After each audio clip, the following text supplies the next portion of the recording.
The 70s are alive, and thankfully disco has not been revived. But Crookz, the Big Heist from Skilltree Studios, published by Calypso Media, is something special. It is the studio's first game, and from the outset is quite impressive and highly entertaining as a throwback to 70s heist movies, even if it is 70s cheese all the way. The story is set in San Francisco, and is a simple one. And of course it's motivated by a double cross, as all good heist movies have taught us. The menu and overall aesthetic is appropriate, if not a bit campy.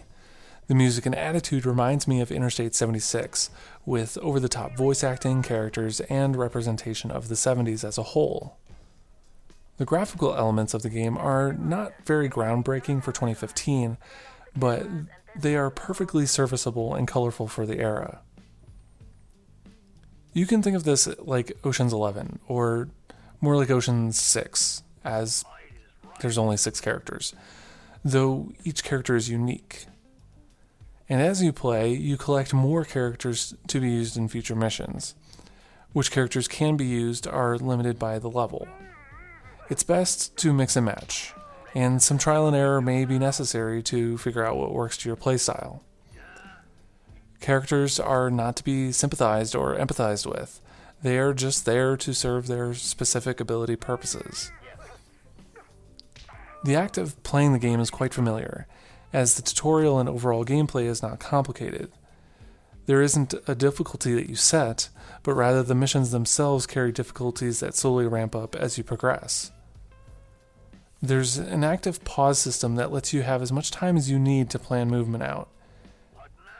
You'll set waypoints, delete waypoints as necessary, and sometimes I did find to be doing some accidental clicks that I was able to roll them back and delete those waypoints. You could also be a crazy person and play this in real time, but I certainly don't recommend that. As you'd expect, mouse and keyboard feels the most natural, but I did find that the gamepad works just as fine. There are items in the world like sneaking shoes or being able to loot items that raise your score for the end of the level. They also unlock them for purchase to use in other levels. So you can buy things like crowbars and chloroform to open locked doors even though it makes a lot of noise, and subdue guards, respectively. Mistakes and less thinking can get you by early in the game, but the late game is impossible to continue successfully with that type of strategy.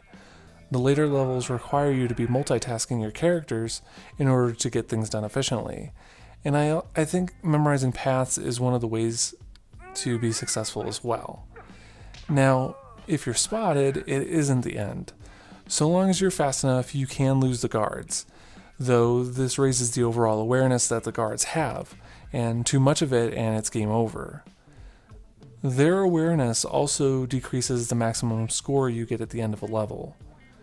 Missions can be completed in any way, just so long as no one is captured or stopped by the guards.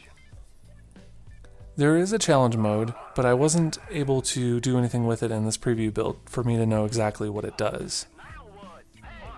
Crookz, the Big Heist is set to release on August 25th, and it may look vintage, but its ideas are fresh and it offers a really unique strategy game centered around heists.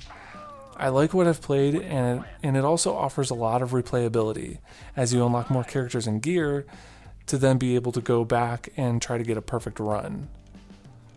The premise and setting is really fun, and it's not this grim setting that most strategy games often become.